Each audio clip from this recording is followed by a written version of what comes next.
지금부터 국제개발협력을 통한 대학생의 진로 탐색과 인생 설계를 주제로 국제개발협력 민간협의회 조대식 사무총장님께서 기조 연설을 진행해 주시겠습니다.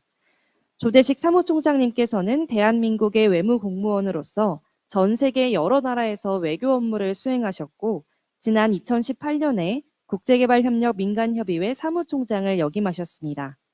정말 대단하신 분께서 오늘 이 자리에서 강연을 진행해 주시니 저도 참 설레고 기쁜데요.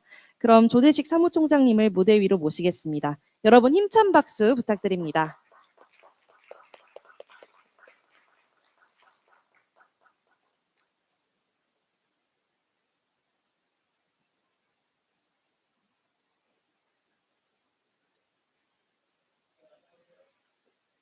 네, 안녕하세요. 저는 KCOC 사무총장으로 일하고 있는 조대식입니다. KCOC는 국제개발협력 민간협의회의 약자고요. 오늘 강연 제목으로 제가 국제개발협력은 나와 나의 그 미래, 나의 경력, 나의 그 진로 탐색과 무슨 관계가 있을까, 무슨 상관이 있을까 이런 제목을 잡았습니다. 그리고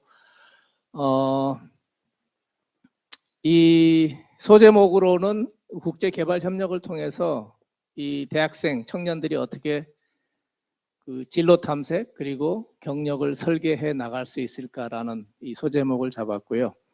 강연을 하기에 앞서서 질문을 먼저 하나 좀 드리고 싶습니다. 오늘 이 온라인 또 이 오프라인으로 참여해 주신 여러분들의 공통점이 제가 기차를 타고 오다 생각해 보니까 한 3가지 정도가 생각나더라고요. 어떤 공통점이 있나요?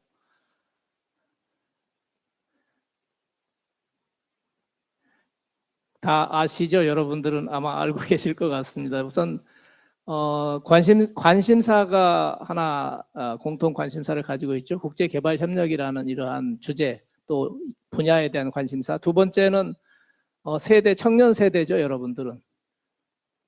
그리고 또 몇 가지가 있는데 그 2가지만 이렇게 조합을 해보면은 그 청년의 시기에 아무도 피해갈 수 없는 질문이 있죠. 저도 그랬었고 청년의 시기에 여러분들 마찬가지죠. 이 청년의 시기에 아무도 피해갈 수 없는 질문, 가장 최우선 순위에 있는 거는 진로죠. 취업을 어떻게 할 것인가, 내 진로, 어떤 길을 선택할 것인가, 나의 직업으로. 이것이 가장 중요한 질문인 것 같습니다. 그래서 오늘 이런 주제를 잡았고요. 이것을 위해서 이제 3가지를 오늘 살펴보려고 합니다. 첫 번째는 지금 우리가 관심을 가지고 있는 이 국제개발협력이라는 이 주제, 이것은 그 나의 미래 설계와 어떤 상관이 있을까? 이것은 어떠한 유익이 있고 어떤 장단점이 있을까라는 게 첫 번째고, 두 번째는 이 국제개발협력이라는 것이 그러면 구체적으로 무엇이고 또 어떤 일을 하는 것인가라는 게 두 번째 생각을 해볼 질문이고, 세 번째로는 이 국제개발협력이라고 하지만 이 안에는 그 실질적으로 여러 가지 영역이 있죠. 일할 수 있는 정부에서 일할 수도 있고 또 비정부 NGO에서도 일할 수 있고 학계에서도 일할 수 있고 여러 가지 경로가 있잖아요. 그 경로들의 그 각각의 가진 특징이 뭔가, 장단점이 뭔가, 이것을 살펴보는 시간으로 갖도록 하겠습니다.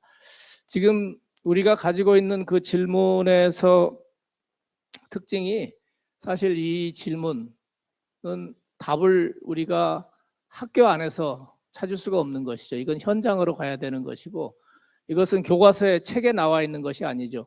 개인의 경험, 주관적인 그러한 경험에서 답을 찾을 수밖에 없는 거죠. 그래서 제가 이제 이 답을 찾아가는 과정에서 지금 1시간 동안 여러분들하고 같이 답을 찾아보려고 할 텐데, 먼저 이 개인적인 경험, 제가 어떤 경험을 했기 때문에 이러한 얘기를 하는가를 설명을 하려면은 이걸 먼저 말씀을 드려야 될 것 같아요. 그래서 제가 이거를 간략하게 말씀을 드릴 거고요. 첫 번째, 저는 지난 38년 동안 제가 살은 나라들인데요. 여기에 지금 5개 대륙에 7개 나라, 북미 대륙에서 미국과 캐나다, 그리고 유럽에서는 북유럽의 스웨덴, 그리고 이제 유럽 그 본토의 오스트리아, 비엔나, 그리고 아프리카에서 리비아가 있었고, 중동에서는 오만에, 아시아에서는 싱가포르, 이렇게 이제 근무를 했습니다. 그런데 이렇게 근무를 하면서,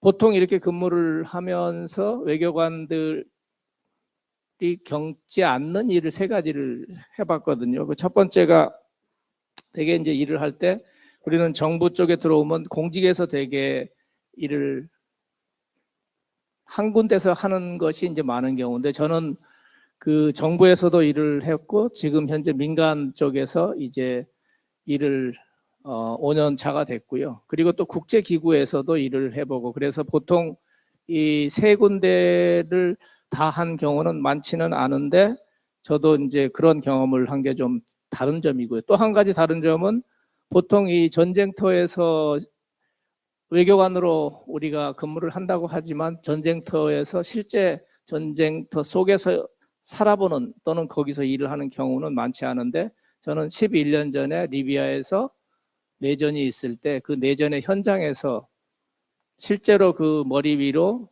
매일 밤 미사일이 떨어지는 그 속에서 살은 경험을 한 것이 좀 독특한 것이고, 세 번째는 저는 남북한을 다, 우리 공무원이 되었건 또는 뭐 그 민간 영역에서 일하든지, 아직까지 그 북한을 실제로 그렇게 많이 방문하고 북한 과 일을 해본 사람들은 많지 않은데, 저는 북한에 1년 반 정도를 다니면서 북한의 그 당시에 이제 에너지 개발 캐도라는 사업을 하는 그 국제 기구에서 일을 했고요. 그래서 이런 좀 독특한 점이 있었다는 것이고, 그리고 또 하나 이제 지금 우리가 관심을 갖고 있는 게 오늘 개발이잖아요. 국제 개발 협력에 관해서 한 20여 년 정도 제가 좀 일을 한 것 같아요. 첫 번째, 제일 먼저 제가 관여를 했던 것이 스웨덴에 있을 때인데, 한 20년 조금 넘었는데요. 스웨덴 근무할 때 스웨덴에서 3년간 제가 제일 중요한 일이 두 가지가 있었는데, 뭐냐면 하나는 이 국제 개발 협력이고, 또 하나는 이제 군축 비확산이거든요. 스웨덴의 경우에 시다라고 하는, 우리나라 이제 코이카 외교부 산하의 국제 개발 협력에 집행하는 이제 중심 기관이 코이카잖아요. 코이카에 해당하는 게 이제 스웨덴의 시다인데, 그 시다의 업무가 스웨덴 대사관에서 제일 중요한 일 중에 하나였거든요. 그래서 이제 3년 동안 이 일에 관여를 하면서 국제 개발 협력을 저도 이제 업무에 관여를 하기 시작했고요. 그리고 리비아에서 11년 전에, 그때는 이제 국제 개발 협력에는 두 가지가 크게 있거든요. 하나는 우리가 이제 개발이라고 하는 중장기적인 과제를 해결하는 게 있고, 또 하나는 단기적으로 어떤 긴급 상황이 있을 때 우선 상황을 극복하는 데 도와주는 것을 인도 지원이라 그러는데, 그 인도 지원 상황은 자연재난도 있고 전쟁도 있잖아요. 그런데 제가 이제 전쟁터에서 실제 있었기 때문에 전쟁터에 처음 가서 그 전쟁 상황에서 탈출을 시키고, 또 거기에 난민들이 있고 국내 이주민들이 있고, 또 거기에서 전쟁으로 인한 부상자가 있기 때문에 당장 치료를 해야 되는 이러한 긴급 상황에 대한 것을 1년 반 동안 또 제가 현지에 대사로서 그 일을 이제 했었던 거죠. 그래서 여기에서도 또 그런 일을 했었던 것이고, 조금 다른 상황이지만, 그리고 이제 외교부 본부에 있을 때 또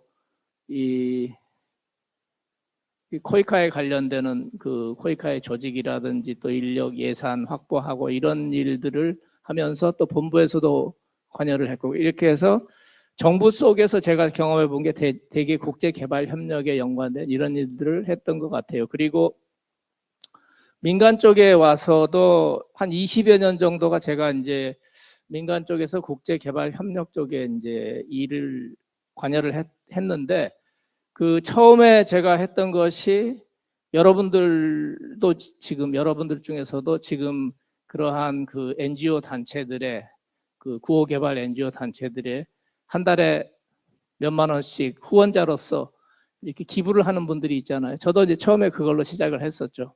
대학생 때 여러분들처럼. 그러다가 그 활동에 조금 더 깊이 들어가다 보니까 거기에 이제 이사진으로 또 참여를 해서 더 깊이 활동을 하게 되고, 그 다음에 지금 현재는 이제 완전 상근으로 민간 쪽에서 이 우리나라 국제개발협력의 민간 쪽의 그 플랫폼이고 중심 기관인 그러한 기관에서 상근자로 일을 하고 있는 거죠. 그래서 민간하고 정부에서 한 20여 년씩 이렇게 겹쳐서 일을 했던 것 같습니다. 그래서 그렇게 했고, 사실 국제개발협력에 대해서 이 분야가 과연 우리 진로에 어떤 의미를 갖느냐라는 걸 보려면 다른 분야하고 비교를 또 해봐야 되잖아요.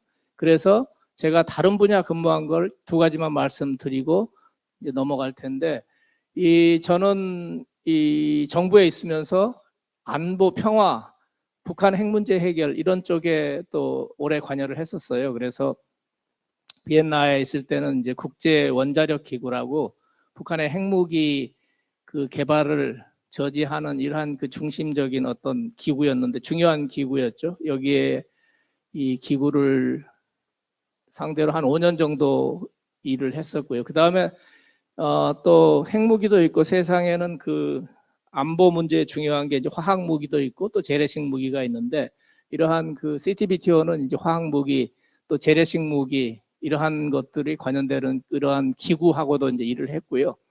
그 다음에 이제 북한에 1년 반 동안 20여 년 전이죠. 다니면서 그때 했던 것은 그 북한의 이제 그 캐도라는 기구에서 북한의 핵 개발을 하지 않는 대신에 우리가 이제 그 평화적인 에너지를 제공한다라는 그러한 그 계획이었는데, 지금 현재 그러한 그 우리 북한 에너지 개발 계획이라는 이러한 그 국제 기구였는데, 여기에서 또 관여를 하면서 했고, 리비아에서는 이제 아까 말씀드린 대로 전후에 전쟁이 끝난 다음에 그 전후에 복구하는 이러한 활동을 하는 데 있어서 또 제가 이제 관여하고 또 일을 했었죠. 그래서 이렇게 이러한 그 여러 가지 영역에서 하다 보니까 오늘의 이게 지금 결론이기도 합니다. 사실은 이게 제일 중요한 메시지고요. 그래서 국제개발협력은 다른 분야와 어떠한 그 차이점이 있을까, 어떠한, 저는 여기서 일단 유익으로 표현을 했는데 이 점을 먼저 좀 보려고 해요. 그 5가지인데, 제일 그 중요한 게, 첫째는 이제 이슈 영역이, 다루는 문제의 영역이 굉장히 넓다는 거죠. 두 번째는 진입 장벽이 상대적으로 낮은 거죠. 지금 뭐 저성장 시대 진입 장벽이 어디나 다 높은 건 마찬가지인데, 낮다는 것은 다른 영역에 비해서 아직 상대적으로 낮다, 이런 개념이죠. 세 번째는 상대적으로, 이것도 그런데 상대적으로 취업 기회가 아직도 다른 영역에 비하면은 넓다라는 것이고, 그 다음에 이게 겹치는 영역이다. 크로스오버라는 게 그 겹치는, 이게 좀 이따 말씀드리겠고요. 그 다음에 지금 현재 우리 시대에 어떠한 분야를 우리가 진로로 선택하든지 필요로 하고 있는 그 세계 시민 의식이라든지 글로벌 마인드를 기본으로 가져야만 되는, 또는 그것이 기본이 돼서 그것을 실제로 구현하는 그러한 영역이다라는 것이 특징이죠. 첫 번째, 이 개발 협력에 관심을 가지고 계신 분들이기 때문에 아마 이 도표 SDG라는 그 개념은 많이 들어보셨을 것 같아요. 상세한 설명 안 드려도 될 것 같습니다. 이 굉장히 영역이 넓은 거죠. 최초의 개발 협력이라는 말이 나올 때는 빈곤, 그 가난이라는 문제가 제일 이제 중심에 있었는데, 이것이 가장 오래된 것이고 지금도 여전히 유효한데, 그 이후에 이제 이게 점점점 확장이 되기 시작하는 거죠.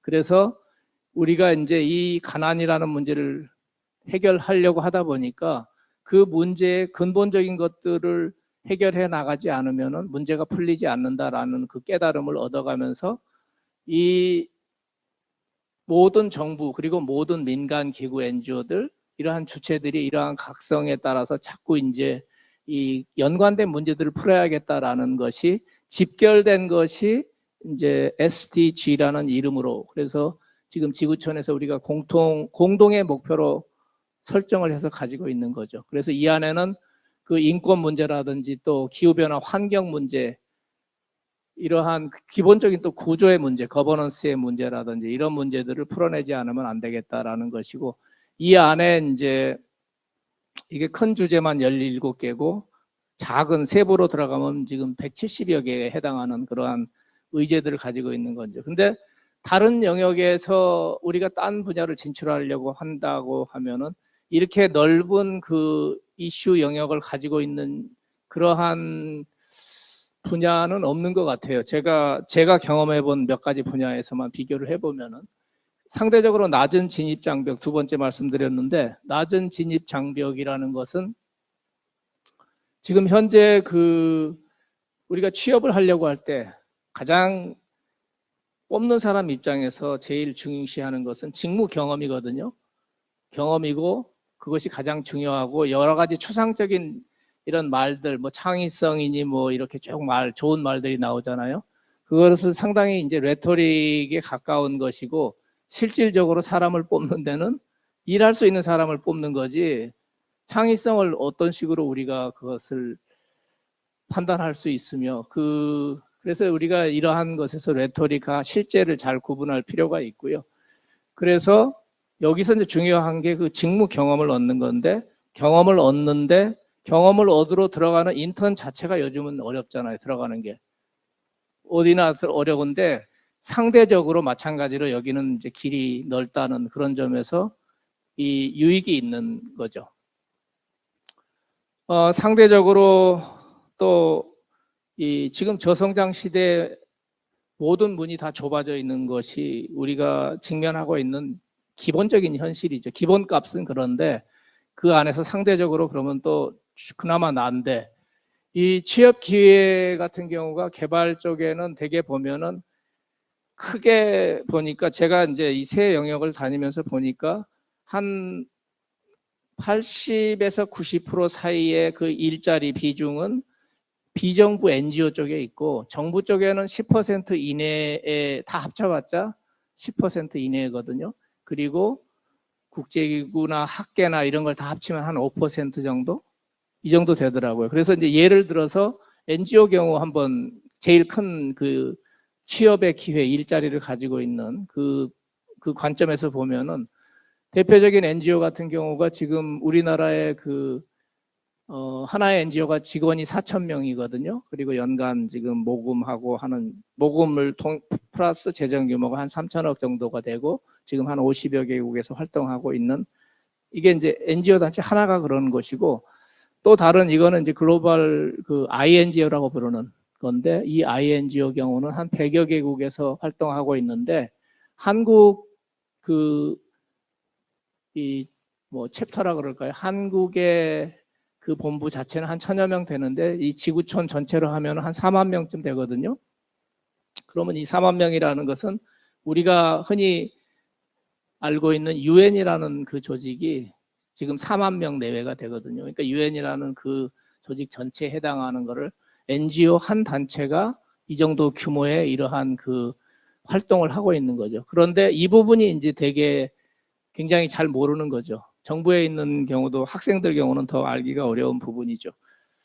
그리고 네 번째는 지금 시대에 우리가 뭐 어떠한 일을 하든지 간에 기본적인 자질로 요구하는 것, 이건 시대의 요구죠. 그 시대의 요구인데, 이러한 그 글로벌 마인드라든지 또는 세계 시민 의식이라고 부르는 것, 이러한 것들이 기본적으로 가져야 되는데, 이것을 갖지 않으면 일을 할 수 없는 것, 또 이것을 실제로 구현하는 가장 정점에 있는 것이 바로 이 분야죠. 국제개발협력이라는 것. 그래서 이 분야를 진로 탐색으로 또는 일정 기간 여기에서 관여를 했다 하고, 나중에 진로를 바꾸더라도 여기서 얻은 그 경험은 여전히 유익하고 다른 영역에 가서도 쓰임을 받는 거죠. 그래서 이제 그런 점에서 그렇고, 다섯 번째 마지막인데, 이게 저는 가장 중요한 것 같아요. 이 지금 시대에 우리가 이제 가장 중요한 것은 그 개인의 필요가 있죠. 다 자기의 생계를 유지해야 되는 그 기본이죠. 어떻게 하면은 그건 개인의 욕구라는 게 있고, 그러나 지금 시대에 또 중요한 거는 그러면 우리가 돈만 벌면은 그걸로 만족하고 그냥 살아갈 수 있느냐? 지금은 그런 시대가 아니죠. 내가 하는 그 활동에 어떤 의미가 없으면은 그 활동을 지속할 수 있는 동력을 끌어낼 수가 없는 거죠. 그래서 이제 의미라는 것을 중시하는데, 이 분야가, 이 국제개발협력 분야가 다른 분야에 비해서 이것이 가장 얻을 수 있는, 그리고 두 가지를 동시에 어느 정도 충족을 해낼 수 있는 많지 않은 영역인 것 같아요. 많은 경우에 요새 이제 가장 우리가 선호하는 뭐 IT 쪽이라든지 금융이라든지 연봉이 가장 높으니까 많이 선호를 하죠. 그러나 거기서 이제 하는 사람들이 그렇게 의미를 찾는가? 그게 아니다 보니까 이제 그것을 그만두고 이 급여가 훨씬 낮아도 또 다른 영역으로 가는 이유가 이제 그런 것 때문이거든요. 그래서 이 영역에 이제 특징이 한 5가지 정도 있는 것 같아요. 그리고 제가 이제 또 보면은 특징이기도 하고 또 이 분야에서 우리가 일할 때 얻을 수 있는 장점 또는 유익이기도 하고 그러한 측면인 것 같아요. 두 번째 말씀드릴 거는 이제 그러면 국제개발협력이라는 것은 무엇인가, 또 하는 일이 뭔가. 근데 이 부분은 아주 간략하게 할게요. 왜냐하면 이건 공개된 자료에 다 여러분들이 관심만 있으면은 지금 당장 어디서든지 찾아낼 수 있는 자료니까 이것은 아주 간략하게 넘어가고, 다만 요것만 말씀을 드릴게요. 국제개발협력, 이 3가지가 이런 거하고 비슷해요. 이 자소서 쓰는 법이라고 제가 이제 이걸 봤는데 아주 이게 잘 해놨더라고요. 이 맥도날드 드라이브 스루에서 일함, 이거를 저는 서비스 업계에서 200억 달러의 수익을 창출해내는 한 다국적 기업의 관계자였습니다. 틀린 말이 하나도 없죠. 그 다음에 그 안에서 자동차 산업과 협력하는 일을 했습니다. 다 맞는 얘기인데 밑에 글을 보고서 이게 뭐 하는 건지 알 수 있는 사람은 없는 거죠. 굉장히 어렵게 돼 있잖아요. 마찬가지로 이게 맥도날드 드라이브 스루에서 일함 이렇게 하면 되는데, 이걸 이렇게 이제 우리가 하듯이 이 모든 지금 시대가 그렇기 때문에 모든 분야를 설명할 때 이런 식으로 하는 게 많아요. 이 해외에서 원조를 합니다라고 했던 그 초기 언어로 하면은 바로 이게 이해가 되는데, 그것이 이제 그 업의 본질도 확장이 되고 또 그렇게 부르면은 이 받는 쪽의 입장도 생각해야 되고 뭐 이러한 그 시대의 여러 가지 요소들이 되다 보니까 해외 원조라는 말을 이제 피하다 보니까 국제가 들어가고 개발이 들어가고 협력이 들어가고, 그러니까 이 단어 하나하나가 모호한데 이 모호한 단어를 다시 3가지를 조합하다 보니까 이 단어만 연결해 놓으면 알 수가 없는 거죠. 그래서 이걸 바꿔 쓸 수 있는 단어들을 잘 아는 것이 이제 이 개념을 잡는 거죠. 국제라는 건 이제 해외를 주무대로 한다 이런 의미가 이제 있는 것이고, 개발은 개발 협력, 개발은 지금 제일 많이 떠오르는 게 프로그램 개발하는 거죠. IT에서. 그 다음에 경제 개발하는 거죠. 그런데 이제 또 다른 의미의 개발로, 이게 개발이라는 단어만 들으면 우선 우리가 다른 게 더 앞서서 떠오르는데, 여기서 쓰는 개발이라는 것은 바로 이 협력에서 나오는 원조 또는 구호, 이러한 단어하고 지금 여기 있는 키워드들이 다 이게 서로 이 조합을 해서 쓰면은 다 같은 의미라고 일단 보시면 돼요. 약간의 이제 그 중심, 그 무게 중심이나 강조점이 다르긴 하겠지만, 그래서 이렇게 이 개념을 잡으면 된다라는 말씀을 드리고 싶고, 크게 보면은 2 기둥이 있는 거죠. 이 하나는 이제 인도 지원이라고, 아까 전쟁이라든지 또는 뭐 지진이라든지 이런 재난이 있을 때 긴급하게 우선 먹을 물과 식량부터 갖다 줘야죠. 거기에다가 교육을 시킬 수는 없잖아요. 교육은 중장기적인 거고 너무나 필요하지만, 그러니까 그런 것이 이제 인도 지원이라고 우리가 부르는 것이고, 당장 최근에 이제 우크라이나 같은데 전쟁이 나면은 당장 우선 먹을 것부터 가져가야 되는 것이고, 이러한 그리고 또 이 전쟁으로 또 상처를 받은 이러한 분들을 치료를 해줘야 되고, 이런 것들이 이제 긴급한 상황이고, 이것이 해결되면은 그 다음에 이제 삶을 복원시키는 데는 그 식량과 물을 갖다 준다고 해서 삶이 복원되는 건 아니잖아요. 그건 또 몇 년이 걸리는 작업이죠. 이렇게 중장기적으로 개발을 해내는 것, 이렇게 이제 크게 구분하시면 될 것 같고요. 그래서 이건 뭐 직관적으로 다 아는 일이고, 개발 활동에는 크게 보면 제일 많은 영역이 이 5가지가 이제 제일 큰 영역들이죠. 교육하는 것 가장 크죠. 이 교육을 통해서 성장한 이 지구촌의 대표적인 나라가 바로 어느 나라죠? 우리나라잖아요. 그 어려운 환경에서 세계 최빈국에서 이제 교육이라는 걸 통해서 여기까지 온 대표적인 나라죠. 그래서 우리가 이제 지금 그 아프리카와 아시아의 여러 이제 대개도국들에서 우리가 교육 활동을 실제로 많이 하거든요. 그만큼 중요한 것이고, 보건의료, 우리가 3년째 지금 코로나 팬데믹 상황 속에 있는데 보건의료가 이 비중이 어떤 것인가, 얼마나 중요한가는 설명이 필요 없을 만큼 지난 3년 동안 지구촌 전체가 이제 새롭게 깨닫는 계기가 됐고, 그래서 이러한 그 여러 가지 일들, 지금 이제 가장 밑에 있는 환경, 기후변화, 먼 것 같지만 지금 이제 우리에게 그렇게 멀지 않고, 이 여름에 그 기후 더워지고 또 산불 나고 하는 것들, 이것이 이제 근본적으로 이런 것과 연관되어 있다는 이런 인식하에서 이러한 이슈들이 이제 대표적인 이슈들인 거죠. 그래서 이 크게 보면 제가 2개 기둥으로 말씀을 드렸는데, 이거를 이제 조금 더 확장을 하면은 아까 이제 SDG라는, 여기에는 이제 17개의 의제로 큰 상위 주제만 잡아도 17개잖아요. 그 속에 이제 세부로 가면은 169. 그래서 굉장히 많은 이슈들이 들어있는 거죠.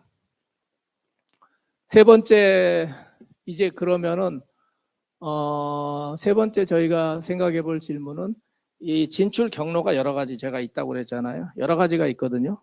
그래서 그 중에서 이제 이 경로로 실제로 가게 되면은, 이 분야를 내가 하게 되면은 어떤 경로로 내가 갈 수가 있는가, 시나리오들이죠. 여러 가지 시나리오들이 있잖아요. 그 중에 어떤 경로를 가면 어떤 특징이 있는가라는 것을 이제 알려드리는 것으로 나머지를 진행을 할까 합니다. 그 크게 보면은 제가 아까 말씀드린 대로 이 개발 협력에서 가장 큰 눈에 띄는 거는 정부 기구가 제일 많이 띄는 거죠. 외교부, 코이카 이런 중심 기구들이 제일 이제 앞에 보이긴 하는데, 그러나 더 큰 그 어떤 인력이나 더 큰 활동이 이루어지는 것은 사실은 이게 빙산 위라고 보시면 되고요. 빙산 속에는 더 큰 거가 있는데, 바로 이런 비정부, NGO라든지 이런 것들이 이제 그 있는 거죠. 그리고 이제 진출할 수 있는, 우리가 이 분야에 들어와서 할 수 있는 영역들이 과거에는 굉장히 이제 좀 제한적이었죠. 그런데 지금은 이 영역이 굉장히 이제 넓어지고 있는 거죠. 그래서 이 영리를 추구하는 기업 영역까지 이게 지금 확장이 되고 있고, 그리고 이 과거에는 그냥 정부하고 그 NGO 2개가 중심적인 역할을 거의 다 모두 다 했었거든요. 그런데 지금은 이제 거기에 다른 액터들이 진입을 하는 거죠. 그리고 이제 이 활동하는 그 주체들이 굉장히 다양화되고 있는 것이고, 이 분야에 초기 진입하기 위해서, 처음에 진입하기 위해서 가장 많이 활용하는 경로들이 바로 이제 해외 봉사단이죠. 지금 연간 우리가 5천여 명 나가고 있는데, 선발을 하는데, 지난 30년 동안 우리나라가 이제 누적하면 8만 명 정도가 이 경로를 통해서 나갔어요. 이게 지금 가장 넓은 길이죠, 어떻게 보면은. 그 이외에 이제 우리가 대학생들이 흔히 하는 그 워킹 홀리데이나 또 뭐 교환 학생으로 갈 수도 있고, 또 개인적으로 또 기업이나 이런 데 인턴십도 할 수도 있고, 이런 여러 가지 경로가 있지만, 대개 보면 기간이 짧고 1, 2주짜리 그냥 그 스펙용으로 이렇게 그 하는 것이 많고, 1, 2년 정도 이렇게 장기로 나가는 경우는 해외 봉사단 쪽에 이게 다 있는 거거든요. 다른 거는 굉장히 짧은 기간에 이제 하는 것이고, 요즘은 특별히 이제 기업 쪽에서 이러한 활동들을 대학생 대상으로 많이 이제 하는데, 그것도 아직은 종류는 많아지고 졌지만은, 그것에 이제 내실로 들어가 보면은 우리가 겉에 보는 것처럼 그렇게 사실은 의미 있는 어떤 직무 경험을 쌓고 하기는 그렇게 많지는 않죠. 해외 봉사단 이후에 실제로 이제 5천여 명이 우리가 나간다 그랬잖아요. 그러면 그 안에 이제 장기로 나가는 경우, 1, 2년으로 나가는 경우는 그 중에 이제 한 5분의 1 정도가 될 거고, 나머지 5분의 4는 이제 6개월이든지 또는 한두 달 또는 뭐 2, 3주짜리 짧은 거는 이렇게 이제 여러 가지 섞여져 있는데, 지난 한 30여 년 동안 통계를 잡아보니까 대개 뭐 크게 보면 이 정도 되더라고요. 그래서 갔다 와서 한 20% 정도, 5명 중에 1명 정도는 이 분야 내지는 이 분야에 연관된 쪽에서 자기의 진로를 찾는 경우가 있고, 80은 완전히 이제 다른데 또 찾는 경우가 있기 때문에, 그래서 이 개발 협력 쪽에서 진로를 탐색하는 그 유익 중에 하나는 이런 것 같아요. 굉장히 그 유연성이 있는 거죠. 여기 와가지고 이걸 해서 이 분야에 안 남아서 내가 그동안 한 것이 너무 아깝다, 이런 것이 없기 때문에 다른 분야로 가더라도 그것은 언제든지 쓸 수 있기 때문에 그것이 이제 하나의 장점인 것 같아요. 이게 이제 그 진입 경로로 가장 큰 길이 이제 봉사단이라고 그랬는데, 이러한 경로로 해서 올 수 있는 것이고요. 그래서 이게 보면은 지금 정부와 이렇게 민간 큰 두 축이 있는데, 이러한 축을 통해서 이제 이렇게 여러분들이 진입할 수 있다는 거 보여드리고, 지금 현재 제가 있는 그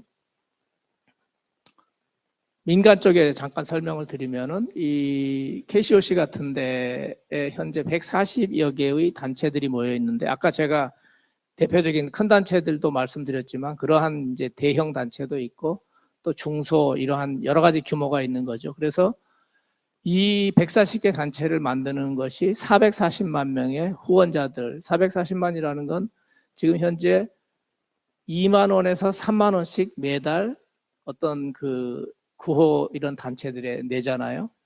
그러면은 여러분들이 내는 그 2, 3만 원을 내는 그 사람들의 평균치를 잡아보면 그게 대한민국의 440만 명이다라는 거죠.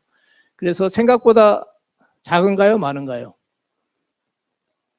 생각보다 좀 많죠. 저도 몰랐어요. 이 정도로 많은 줄은 몰랐는데, 그래서 민간의 힘이 굉장히 중요하고 크다라는 것을 저도 민간 쪽에 풀타임으로 와서 알았어요. 파트타임으로 그냥 있을 때는 이렇게 큰 영역이 있다는 것을 저도 전혀 몰랐고, 그러니까 여러분들은 더욱 모를 것이고, 그래서 이렇게 우리가 보는 것, 아까 이게 항상 제가 이제 여기 이 그림이 되게 중요한 것 같아요. 우리가 이 어떤 현상을 볼 때 항상 이 미디어나 또는 사람들이 하는 얘기를 들을 때 이 빙산 위에 있는 것을 얘기하는 경우가 너무 많거든요. 그리고 속에 있는 것은 우리가 의식적으로 노력하지 않으면 찾아내기가 어렵거든요.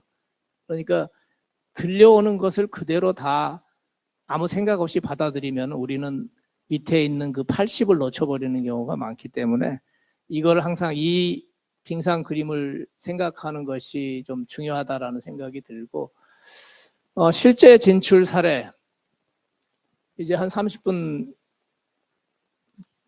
절반쯤 지났기 때문에 제가 실제 사례를 좀 말씀을 드릴게요. 이거는 지금 저의 이제 동료들인데 이름만 제가 밝히지 않고, 최근에 이제 이런 청년이 있어요. 여러분들의 이제 한 10년쯤 선배가 될 거예요. 처음에 이제 해외 봉사단으로 1, 2년 나가서 경험을 하고, 국내에 이제 기업에 가서 2, 3년 근무를 했는데 도저히 이것은 나하고 맞지 않는다 해서 다시 국내 NGO 단체로 와서 또 저희 협의체인 KCOC에서 일을 하다가 해외의 또 INGO, 아까 말씀드린 그런 이제 글로벌 활동하는 그러한 활동들 있잖아요. 월드비전 같은 게 이제 그런 그 한국에서 대표적인 단체인데, 이런 단체로 또 이제 지부장으로 이렇게 가 있는 경우도 있고, 이런 이제 경로가 하나 있을 수 있고요. 두 번째 사례는 또 이런 경우도 있습니다. 그 국내 NGO를 통해서 국제기구로 이제 가는 경우도 또 있죠.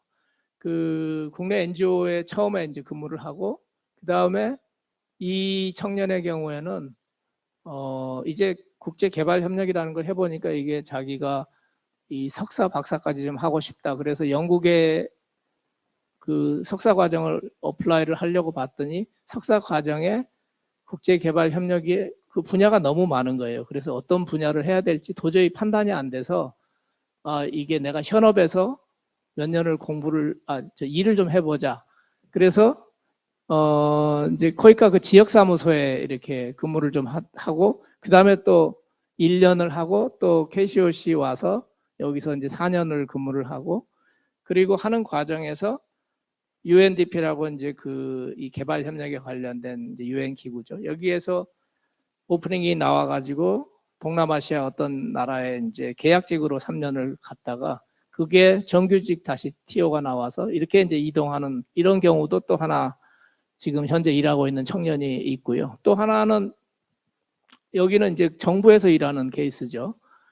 이 청년, 이 동료도 저하고 이제 외교부를 같이 있었던 동료인데 외교부에서 쭉 오래 근무를 하다가 사무국에 뉴욕에 있는 사무국에 파견 근무를 채용이 아니고 기구가 채용한 게 아니고 우리 정부가 파견하는 형식으로 갔다가 근무를 하다가 다시 이제 또 외교부 본부에 왔다가 이번에는 그 유엔에서 채용하는 그 직으로 그러니까 본부 한국 정부의 그 사직을 하고 또 옮기는 경우.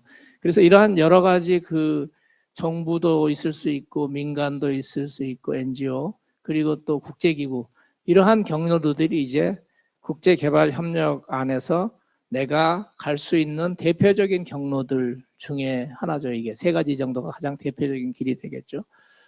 그리고 이 대표적인 40분 됐는데요. 잠깐 제가 2분짜리 동영상을 하나 좀 보여드릴게요. 이거는 실제 이제 그 정부 안에서의 그 이 국제 무대에서 활동하는 우리 직업은 여러 가지가 있잖아요. 이제 이 외교관 같은 경우도 있을 수 있고 또 국제 기구에서 근무할 수도 있고 이 지금은 그러한 기회들이 많이 늘어나고 있는데 그러면 국제 무대에서 국제 개발 협력과 이러한 관련된 일을 하는 실질적인 사례 실질적으로 어떤 일들을 하는 것인가라는 것을 조금 더 보여주기 위해서 제가 캐나다에서 그 대사 생활을 이분으로 축약한 게 있거든요. 이걸 잠깐 보여드리고 진행을 하도록 하겠습니다. 이거 좀 해주실 수 있나요? Hi there. This is the Korean ambassador to Canada, Dae-sik Cho.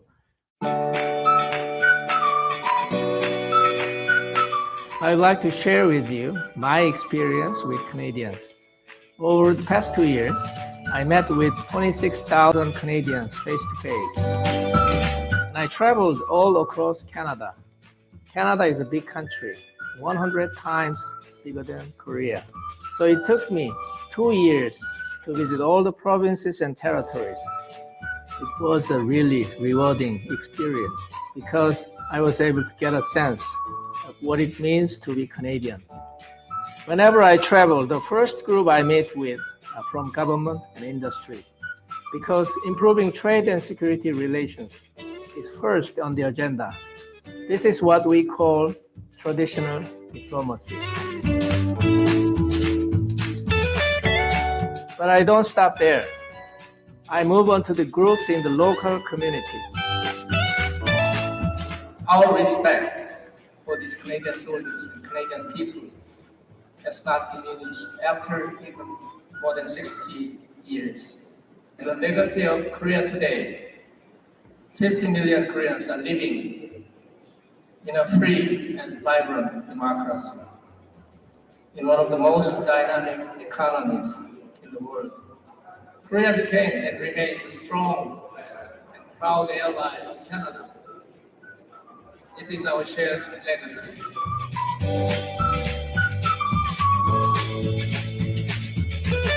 Improving mutual understanding and friendship between our two countries is the reason why I reach out to the people of Canada. I call this public diplomacy.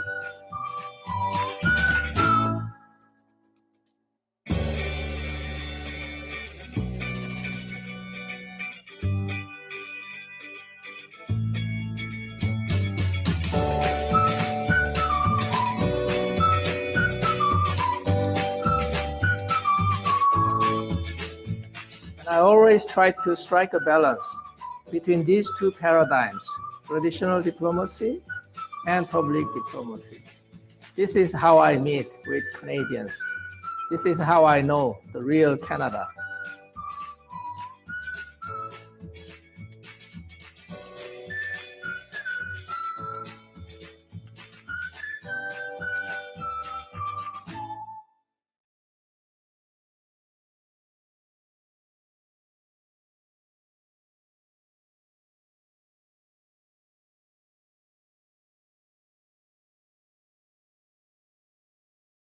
만든 이유가요.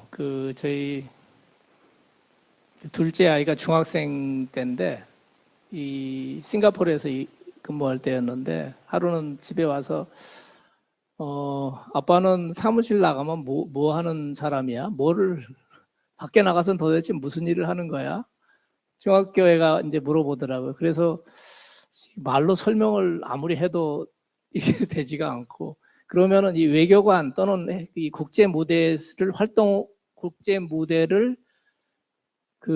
무대로 해서 활동하는 직업을 하는 이러한 사람들은 이러한 활동을 하는 것이구나라는 것을 좀 보여줄 수 없을까라고 해서 제가 이제 만드는 거고요. 그래서 지금 여러 가지 이제 제가 여러 분야에 있는 분들의 그 사례도 말씀드리고 또 저의 경험도 말씀드렸는데 이제 결론입니다. 이제 10분 동안 제가 이 결론을 마무리하고 여러분들 질의응답 시간이 한 10분 정도 있다고 그럽니다. 그 첫 번째 그 결론인데요. 이 진출 경로별 특징, 이 가장 이제 대부분의 우리가 일할 수 있는 이 대부분의 사람들이 95% 이상은 이 안에서 일을 하는 거죠. 이 외에 이제 학계도 있고 여러 가지 또 다른 분야도 있을 수 있는데 5% 이내의 다른 영역들도 있을 수 있지만 이 세 가지만 좀 살펴보면 첫 번째, 이 정부기구 같은 경우의 특징은 대개 보면은 이 접촉 기회가 상대적으로 굉장히 아까 제가 말씀드린 대로 90%가 민간 쪽에 이 NGO 쪽에 있기 때문에 굉장히 상대적으로 좁죠.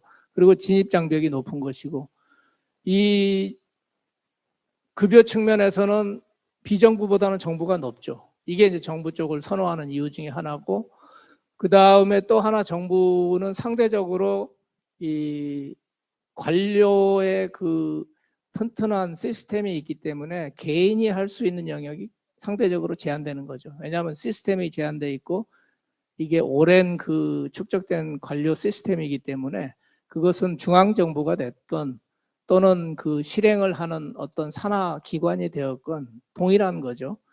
그리고 자율성이 굉장히 이제 작죠. 이게 이제 좀 특징이라고 할 수 있고요. 비정부 기구 같은 경우는 이걸 뒤집으면은 이게 특징이 되는 거죠. 이 넓은, 상대적으로 제가 이미 말씀을 앞에 드렸죠. 이 상대적으로 넓은 기회다. 여기서 이제 제일 여기에 취약점이 급여가 아직 굉장히 낮다는 거죠. 상대적으로. 그러다 보니까 이 부분이 이제 제일 취약점이기도 하고, 이 성장을 할 수 있는 기회는 이쪽에 훨씬 많은 거죠. 왜냐하면 자기가 할 수 있는 그 자율의 영역이 훨씬 넓거든요. 그 공간이 넓기 때문에. 그래서 만약에 나는 어떤 지금 짧은 기간의 급여보다는 좀 장기간 나의 성장을 더 중시한다라고 하면은 다른 선택을 할 수 있는 거죠. 그리고 국제기구 같은 경우는 이 환상과 현실의 그 격차가 제일 큰 영역이 여기인 것 같아요. 그리고 이제 여기에는 아까 제가 보여드린 자소서 쓰는 법 같은 게 제일 많이 투영된 대표적인 영역이 여기인 것 같아요. 그래서 너무나 그 환상이 이렇게 가려져 있어가지고 그 속에 실체가 너무 다른데 그걸 잘 구분해내는 것이 이제 중요한 영역이고, 동시에 좋은 점은 뭐냐 하면은 이 활동 무대가 지금까지 우리 청년들, 우리나라 사람들 다 그렇고 특히 청년들에게도 시야가 내가 앞으로 살아갈 세상은 대한민국이다라는 것이 당연한 전제였는데, 이제 더 이상 여기 무대 말고 국제 무대에서도 내가 할 수 있다라는 시각을 이제 확장하는 우리가 전환기에 있거든요. 그런 의미에서 이게 그런 의미에서는 중요한 부분이죠. 왜냐하면은 꼭 좁은 의미의 유엔이 아니더라도 또 국제 기구가 아니더라도 국제 무대에서 활동할 수 있는 그러한 영역들은 민간도 그렇고 굉장히 지금 많거든요. 그런데 아직 우리는 거기까지 눈이 안 가 있는 거죠. 그것은 나와 상관이 없는 영역이다라는 생각이 우리는 아직까지 강하기 때문에 아예 그 부분을 우리는 사각지대처럼 쳐다보지를 않는 거죠. 그런데 국제기구의 중요성은 그러한 실체를 정확하게 우리가 잘 볼 수 있다 그러면 아까 제가 보여드린 그 빙산의 그림 속에서 겉에 보이는 이렇게 겉에 나타나는 것과 속에 있는 것을 잘 분별한다 그러면은 우리의 시각을, 우리의 활동 무대를 확장할 수 있는 굉장히 중요한 이런 영역이죠. 그래서 이 양 측면이 있다는 것, 이것을 말씀을 드리고요. 이 국제기구 같은 경우는 대부분 대도시에서 이렇게 서울과 같이 이 한국의 그런 대도시처럼 그런 환경이 아니고 대부분은 이제 개도국 현장에서 근무하거든요. 이게 이제 또 현실인데 이것도 사실 우리가 이 어떤 대도시에서 이렇게 하는 걸로 이렇게 생각을 하는데 전혀 그게 아닌 이런 이제 차이점들이 있는 거죠. 여기서 이제 NGO 아까 말씀을 드렸는데 NGO도 개념이 상당히 좀 생소하실 거예요, 대부분. 그래서 이 세 가지로 보시면은 되게 조금 더 개념이 선명해질 수 있을 것 같아요. 이 non-government, 정부가 아니다 할 때 NGO고, 기업이 아니다, 우리가 돈을 버는 영리를 추구하는 기업이 아니다, 프로핏을 내는 non-profit이죠. 그러니까 비기업하고 대조할 때는 비영리가 되는 것이고, 정부하고 대조할 때는 비정부가 되는 거죠. 그리고 우리가 이제 이 사회를 구분할 때 세 개 섹터로 구분도 하잖아요. 1섹터가 정부, 2섹터가 기업이고 제3섹터라는 것이 있는데 바로 이 개개 시민들, 우리 개인들로 구성된 이러한 영역. 그래서 우리가 제3섹터라고도 부르고 CSO라고도 부르는데 이 세 가지 개념은 서로 중첩되어 있고 약간의 그 강조점은 다르지만 중첩된 같은 개념이다 이렇게 보셔도 될 것 같아요. 그래서 이 정부와 비정부의 차이점, 아까 이제 말씀을 이미 드렸죠. 그래서 보게 되면 아까 이것도 설명을 드렸기 때문에 생략해도 될 것 같고요.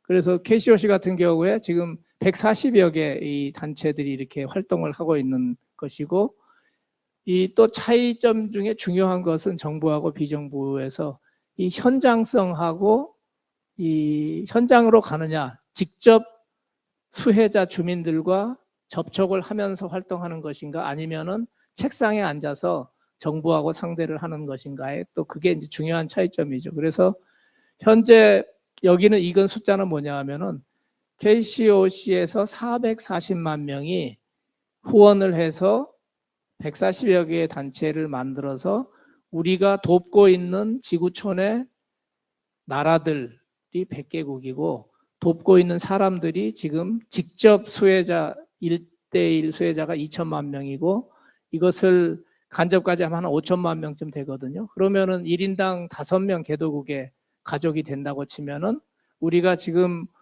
적어도 1억에서 2, 3억 정도를 대한민국의 우리 민간, 우리 개개인들이 돕고 있는 거죠.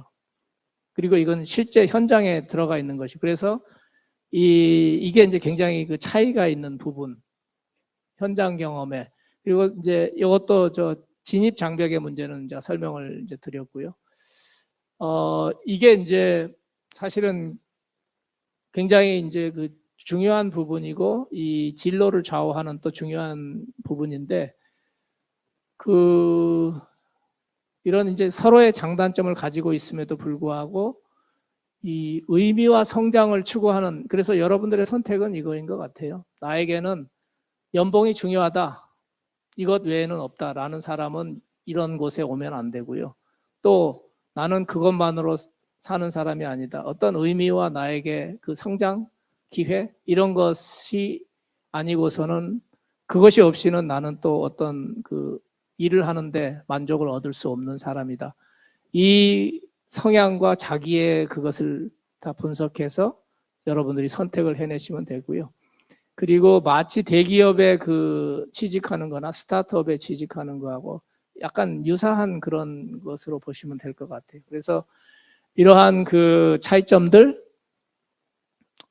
제가 이제 이 경로별 굉장히 현실적인 제가 말씀을 드렸고요. 저는 장밋빛을 가급적 어떻게 보면 피해볼까라는 거, 그리고 실질적으로 양쪽이 이렇게 차이가 난다는 거, 이런 부분들을 말씀을 드리려고 했습니다.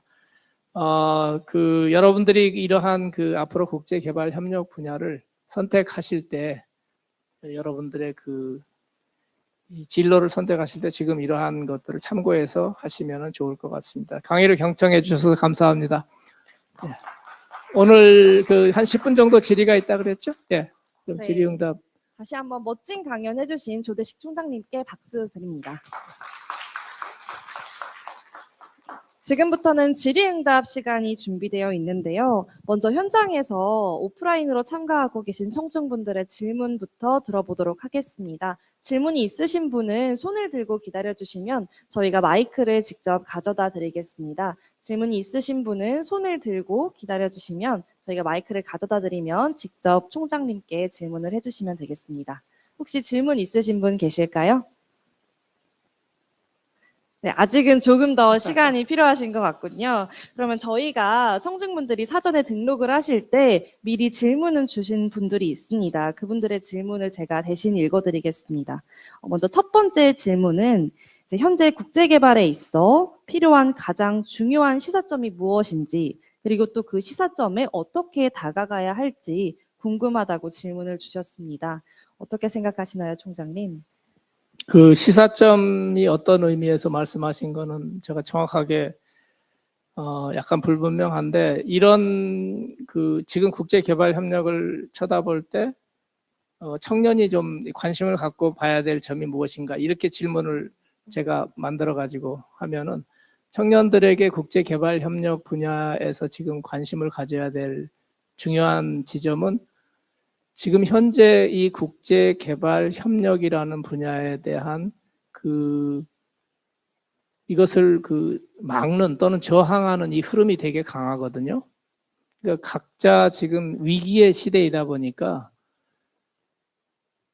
전염병, 전쟁, 자국의 경제적인 또 이런 어려움, 이런 것 때문에 각자 자국 중심으로만 세상 사람들이 자꾸 이제 변해가거든요. 여유가 없다 보니까. 그렇게 되면은 이 국제 개발 협력의 공간이 굉장히 줄어들거든요. 이 줄어드는 속에서 우리가 이 상황을 어떻게 타개해 나갈 것인가 라는 게 중요한 하나의 저희가 쳐다봐야 될 지점인 것 같고, 한 가지만 더 말씀드리면, 저는 이 미디어에서 보여주는 이러한 재난 상황, 인도적 지원의 수요, 이것과 보여주지 않는 수요, 이 두 개 사이에서 균형을 잘 잡는 것이 청년에게 굉장히 중요하다. 무슨 말씀이냐 하면은, 우리는 쏠리거든요. 미디어에서 보여주는 대로 거기다가 다 후원이고 관심과 에너지를 다 썼는데, 한 군데 쏠리는 사이에 진짜 더 어려운 지역들이 너무나 많이 지금 소외가 되고 있거든요. 최근에 우크라이나가 너무 쏠리다 보니까 그 이외에 아프리카라든지 또 아프가니스탄, 이런 훨씬 더 어려운 상황 속에서 재난 상황에 직면하고 있는 데가 이렇게 소외돼 버리는 게 너무 많거든요. 그렇기 때문에 우리가 어떤 미디어나 이런 데 이렇게 비춰주는 것만 쳐다보는, 그것을 어떻게 하면 우리가 착시에서 벗어날 수 있을까? 그것을 좀 생각하는 것이 중요한 포인트인 것 같습니다. 네, 답변 감사드립니다. 그러면 다시 한번 여기 계신 현장 청중분들께 질문 있으신 분은 손을 들고 질문을 해주시면 감사하겠습니다. 혹시 질문 있으신 분 계실까요?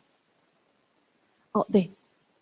그러면 먼저 청중석에 앉아 계신 보라색 티 입고 계신 여자 청중분의 질문부터 들어보도록 하겠습니다. 네, 마이크 들고 총장님께 질문해 주시면 감사하겠습니다. 네, 안녕하세요, 총장님. 제 이름은 한하은입니다. 저는 지금 코로나 상황이 한 3년간 지속되고 있는데, 사실 국제개발 협력에서 민간 부분은 후원이 사실 중요한 뭐랄까요, 자금 중에 하나잖아요. 그래서 코로나 이후로 어느 정도 영향이 있는지, 그리고 만약에 영향이 있어서 후원 정도가 축소됐다면은 축소된 거를 어떻게 타개하시는지 그런 부분이 궁금합니다. 예. 중요한 질문 해주신 것 같아요. 중요한 지점인데, 되게 이제 코로나로 우리가 어려워지니까 이제 후원하는 여력도 줄어서 마음도 줄고 해서 더 줄지 않았을까라고 이제 하는데 현실은 그렇지 않습니다.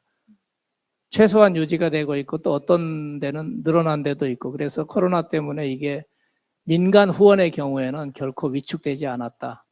이렇게 말씀을 드리고요. 정부 섹터하고는 조금 다른 이제 영역 얘기인데 그래서 저희가 이제 그걸 많이 염려를 했었거든요. 이렇게 우리 국내 경제 사정도 어려워지고 이런 경우에 이게 좀 줄어들지 않을까. 그러면은 활동 우리가 할 수 있는 게 이 영역이 줄어들지 않을까. 그러는데 우리 대한민국의 경우에는 그 민간 섹터, NGO 섹터 경우는 그것이 결코 줄지 않았고 계속되고 있고 유지가 되고 있다라는 거하고 또 하나 이제 중요한 게 이 재원의 소스가 좀 많이 달라지는 것 같아요.